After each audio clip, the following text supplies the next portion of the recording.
Kim Han talked to us about the fact that, and in much of the developing world, when you go into the hospital and you're sick, the hospital doesn't provide any meals. Your family, and George, you can hold this one too, your family has to provide the meals. So not only are you ill, but if you don't have family living nearby who can bring you food and bedding, you won't eat.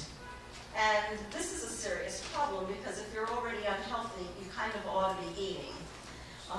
You know, we can fight a lot of illness if we are feeling that our stomachs are full. And so the project that we're doing here is in conjunction with the Red Cross in Vietnam, and we are providing funding for the hospital to provide food for patients and staff at this hospital so that the families are not burdened by this. It's creating a healthier environment for everyone in this hospital. So you can see now patients who are well enough will get in line and go and get their meals. Those who are not well enough, they will be delivered to.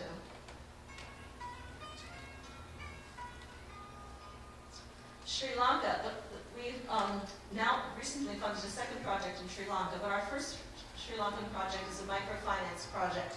Initially it was going to be gardens outside of women's homes, small kitchen vegetable gardens, if you will, to improve nutrition. But we found that many of these very needy women didn't have any land space in their area of living to be able to have a garden.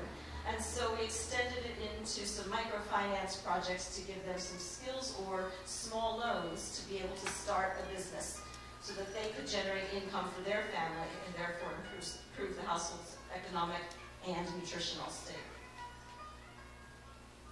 In some cases it's with animal husbandry, others it's small shops.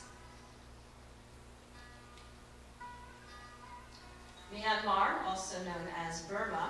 In this case, we're partnering with Save the Children, which is one of the very few international NGOs that was already licensed and operating in Myanmar before Cyclone Nargis hit. So they're reputable, and with all of the issues with graft and other issues in Burma, we decided to go with Save the Children. And so that is a project providing a variety of food aid and education and security to families in the southern part that were affected by Cyclone Nargis.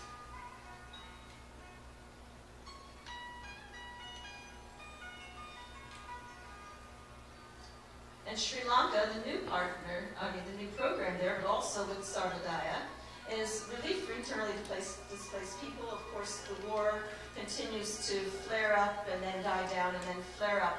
But most recently, it was creating a lot of internally displaced people, refugee camps within the country for citizens of the country who had to move out of their home communities and seek shelter away from home to escape the fighting. And when you just have to pick up and leave, you don't exactly take the things that you need for day-to-day life with you. So we're providing food to some of the camps that are serving the hundreds of thousands of people who've been displaced from their homes. Niger, I'm excited about this because since 2000 I've been spending many weeks or months a year in Africa, and the Buddhist Global Relief Board agreed that we might want to look at one of the most hungry areas of the world, and this is Niger. We're doing micronutrient supplements for at-risk women and children. That would primarily be pregnant, nursing women, and children under the age of 2. Niger, only 4 out of every 5 children, no, 1 out of every 4 children reaches age 5. So the child mortality rate is astounding.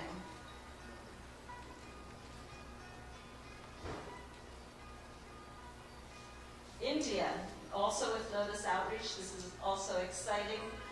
Children in this program are migrant worker children. They are of the lowest caste.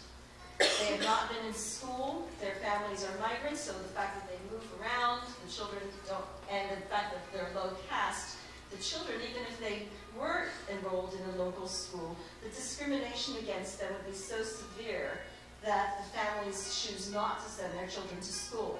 So the project that we're funding is a school specifically for migrant children, and Buddhist Global Relief's grant is allowed, it's providing the school uniforms, school supplies, and tuition for children to attend school. These children, this was their first day of school, and we had a letter from the director of Lotus Outreach's program there stating that the tears and joy in the eyes of the parents was surpassed only by that of the children.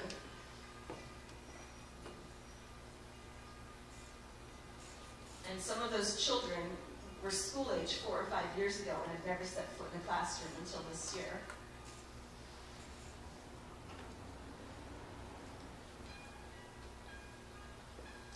Our leader, founder, advisors, some of whom are here tonight, thank you so much. We have amongst our advisors, Andrew Hobley is here, and Joan. Joan is here. Would you stand up, Joan?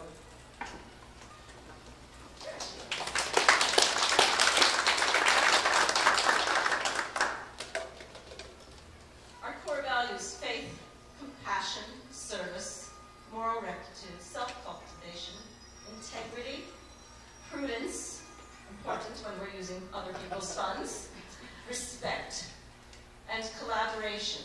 We cannot do it ourselves, but by collaborating with one another and with other organizations that are already on the ground, we really are making a difference. We're giving hope to people. As an experience of suffering shared by many, global hunger should awaken our compassion. Opening our hearts to the pain of the world is a manifestation of social injustice. It should prick our sense of conscience, compelling us to alter the forces that subject whole populations to cruel fate.